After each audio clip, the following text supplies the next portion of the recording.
최근 프랑스가 독일이 한국의 잠수함 기술을 이전한 것에 대해 강하게 비난하며 논란이 되고 있습니다. 프랑스 방산업체 나발그룹은 독일이 한국과 터키에 핵심적인 잠수함 기술을 제공함으로써 유럽 방산 시장에 위협을 가하고 있다고 주장하고 있습니다. 특히 한국은 독일로부터 제공받은 기술을 기반으로 자체적인 대형 잠수함과 수직 발사 시스템을 개발하여 세계적인 경쟁력을 확보하고 있습니다. 프랑스는 유럽 내에서 독일과 함께 대표적인 잠수함 강국으로 자리 잡고 있었지만 최근 한국이 급부상하면서 시장 점유율에 위협을 느끼고 있습니다. 프랑스는 핵추진 잠수함을 개발하여 제한적으로 수출하는 전략을 유지하고 있으며 독일은 전통적으로 디젤 추진 방식의 재래식 잠수함을 개발해왔습니다. 그런데 독일이 한국의 AIP, 공기부료 추진, 기술을 포함한 다양한 핵심 기술을 제공하면서 한국은 독자적인 잠수함 건조 능력을 갖추게 되었습니다. 이에 프랑스는 독일이 무분별하게 기술을 이전함으로써 한국을 강력한 경쟁자로 키웠다고 비판하고 있으며 유럽 방산업체들이 협력하여 기술 이전을 제한해야 한다는 입장을 보이고 있습니다.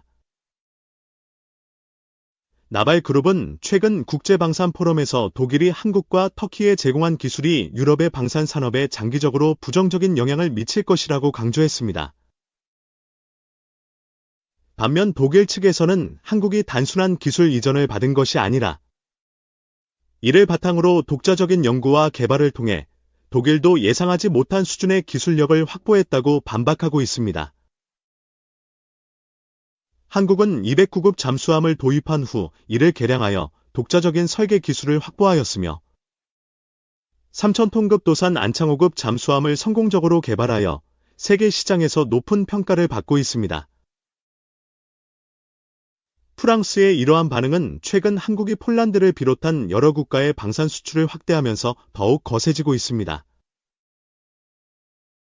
폴란드, 인도네시아, 인도 등 주요 국가들이 한국산 무기 체계를 선호하면서 유럽 방산업체들은 점점 더 큰 위기감을 느끼고 있습니다. 프랑스는 앞으로 기술 이전을 더욱 엄격하게 제한하려는 움직임을 보이고 있으며 이에 따라 유럽과 다른 국가 간의 방산 협력이 새로운 국면을 맞이할 것으로 보입니다. 이번 논란은 한국이 단순한 기술 도입국에서 벗어나 독자적인 방산 강국으로 자리매김하고 있음을 보여주는 사례로 평가됩니다. 앞으로 한국이 잠수함뿐만 아니라 다양한 방산 분야에서 글로벌 시장을 선도할 수 있을지 주목됩니다. 1991년 대우조선공업, 현 하나오션의 정안구 기능사원은 이름도 생소한 독일 북부 도시 킬에 도착했다.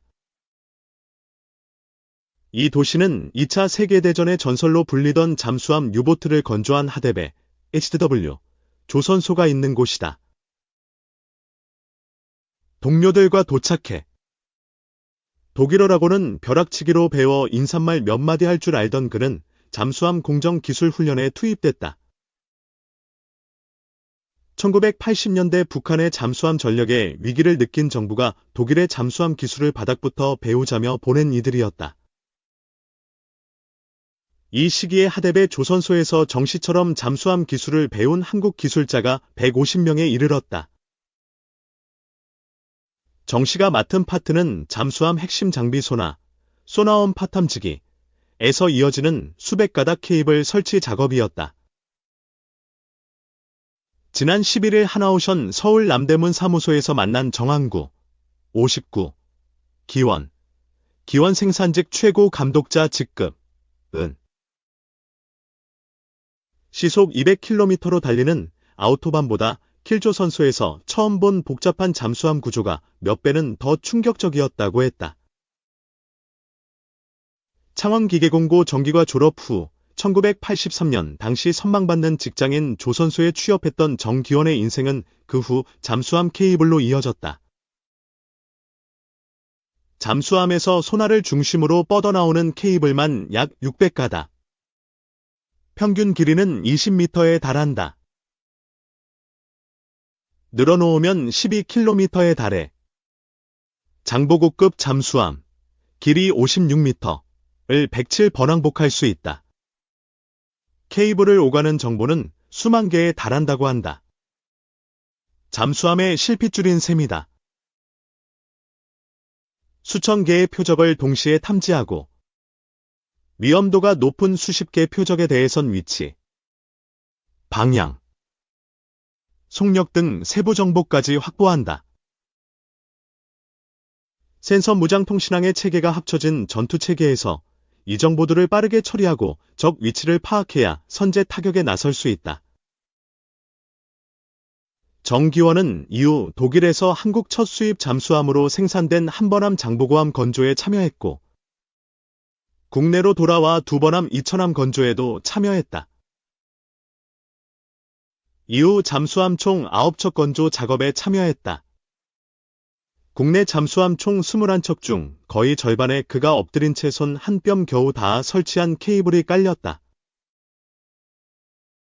잠수함 도전 약 30년 만에 세계 8번째로 3,000톤급 잠수함을 독자 설계 건조한 K 잠수함처럼 K 방산의 전례 없는 도약에는 수백 명의 정기능사원의 땀이 있었다. 독일 킬조 선소에서 정기원에게 주어진 시간은 6개월이었다. 정기원은 독일 기술자들은 도면과 서류만 보여줬지 정작 중요한 케이블을 설치하는 구체적인 노하우는 제대로 보여주지도 않았다며 하루 2시간 정도 현장에서 그들이 일하는 방식을 어깨너머로 볼 수 있었는데 이때 죽어라고 보면서 손끝 동작 하나 놓치지 않으려고 애쓰던 시절이 떠오른다고 말했다. 하나라도 더 물어보기 위한 고육책 중 하나가 도시락 하나 더 만들기였다. 독일인 동료에게 질문하려 해도 일과 중에 좀처럼 틈이 나지 않았다. 그래서 생각해낸 게 독일인 동료를 위한 샌드위치를 준비해 가서 같이 먹자고 한 뒤 그 시간을 이용해 이것저것 물어보면서 배운 것이다. 현장에서 배울 때 독일 기술자들이 쉽게 포기해버리는 것조차 한국인들은 끝까지 물고 늘어져 해결해냈던 적도 많았다. 어떤 케이블은 지름 3cm 안에 가느다란 케이블 120가닥이 들어갑니다. 그런데 고장이 나면 독일인들은 그냥 버립니다. 우리 입장에서는 너무 아까운 거예요. 한국에 돌아가면 우리는 저걸 버릴 수도 없을 거지라며 불량이 난 가닥을 찾아내 고치고 케이블을 되살리기도 했죠. 정기원의 회상이다. 독일, 프랑스 등 잠수함 선진국의 기술 역사는 1860년대 후반 시작됐다. 한국보다 100년 넘게 빨랐다. 한국은 1980년대가 돼서야 독일 잠수정을 모방해 국산 잠수정을 처음 개발했고 1990년 초 독일 하데베 조선소에서 1200톤급 잠수함을 처음 수입했다. 그러나 이후 세계 잠수함 역사에서 전례 없는 도약을 했다. 나이선스 방식이지만 한국에서 건조한 국산 1호 잠수함 이천함은 1999년 환태평양 군사훈련 림팩에서 12,000톤급 미국 퇴역 순양함을 중월에 한 발로 격침했다. 당시 한 미국 언론은 원샷, 원히트, 원싱크, 원샤트, 원히트, 원싱 라고 보도했다. 한 번 쏴서 한 번에 맞추고 한 번에 격침시켰다는 뜻이다. 이 문구는 현재 해군 잠수함 사령부의 전투 구호가 됐다. 독일 조선소에 각각 업무를 나눠 파견됐던 150인은 국내로 돌아와 설계 방식으로 국산 잠수함 기술에 도전했다. 설계도면으로 잠수함을 만드는 게 아니라 잠수함을 분해하면서 새로운 설계도를 그려내는 방식이다. 정기원은 1990년 초반 독일에는 동남아, 남미 여러 국가에서 한국과 비슷하게 잠수함 기술을 배우러 왔는데 그중 잠수함 독자 설계 건조를 달성한 곳은 한국이 유일하다고 했다. 해군과 하나오션은 세계 8번째로 3,000톤급 중형 잠수함 도산 안창호급 독자 설계 건조를 달성한 데 이어 2021년 전력화에 성공했고 세계 디젤 추진 잠수함 중 처음으로 SLBM 잠수함 발사 탄도미사일 도 탑재했다. 내년 정년퇴직을 앞둔 정기원은 잠수함 건조 생산성을 높일 수 있는 도구, 현장 후배들을 위한 매뉴얼을 만들고 있다. 잠수함 특성상 엎드리고 누워 일하는 건 피할 수 없지만 후배들이 조금이라도 더 효율적으로 일하길 바라는 마음이라고 했다. 그가 2010에서 2011년 개발한 소나 케이블 선행 작업 도구는 잠수함 내부에서 하는 작업을 줄여 작업 기간을 최대 일주일 당길 수 있다. 4년 전 개발한 레일 장비는 주전원 공급 장치 옆 60cm 공간에서 혼자서도 60kg에 달하는 장비를 손쉽게 옮길 수 있다. 그가 개발한 도구와 기술이 이제는 현장에선 표준이 됐다고 한다. 이런 공로를 인정받아 작년 조선업계 최대 행사 조선해양의 날에서 우수 조선해양 인상도 받았다. 정기원은 현재 한국 잠수함의 기술력은 배관, 전장, 기장, 선체, 시운전 등 다양한 분야 조직에 저보다 뛰어난 실력자가 많기 때문이라고 했다. 이 대만 중 예고 없이 인근의 역서 사격훈련, 대만 국방부는 26일 오전 8시 42분께 중국 인민해방군의 J-11 전투기, KJ-500 조기경보기 등 주력 보조 전투기 및 무인기가 32회 출격한 해상 활동을 탐지했으며 그중 22회가 중간선 및 연장선을 넘어 대만 측 북서부 영공을 침범했다고 밝혔다. 대만 국방부는 중국은 국제관행을 노골적으로 위반하고 사전 예고 없이 가오슝과 핑둥 해안에서 약 40해리 떨어진 곳에 훈련 구역을 설치하고 사격훈련을 실시한다고 주장했다면서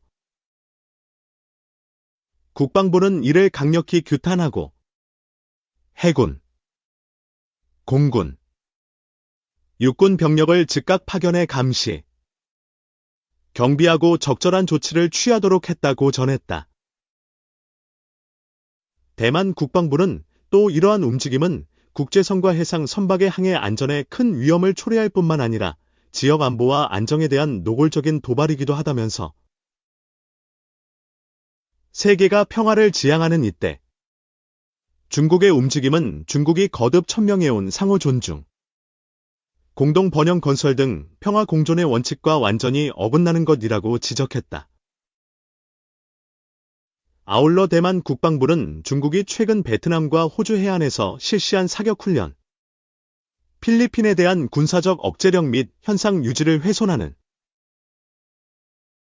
기타 행위는 중국이 대만 해협과 인도태평양 지역의 평화와 안정에 대한 유일하고 가장 큰 위협이라는 것을 증명하기에 충분하다면서 대만군은 앞으로도 군대를 강화하고 전쟁에 대비하는 데 최선을 다할 것이며 대만 해협 주변 상황을 면밀히 감시해 국가 방위 안보를 확보할 것이라고 밝혔다. 3. 대한항공 드론 쇼 코리아 2025서 무인기 최신 기술 공개. 대한항공은 26일부터 오는 28일까지 4회간 부산 백스코에서 열리는 DSK 드론 쇼 코리아 2025분에 참가한다. DSK는 산업통상자원부와 국토교통부, 국방부, 우주항공청, 부산광역시가 주최하는 아시아 최대 규모의 드론 전문 전시회다.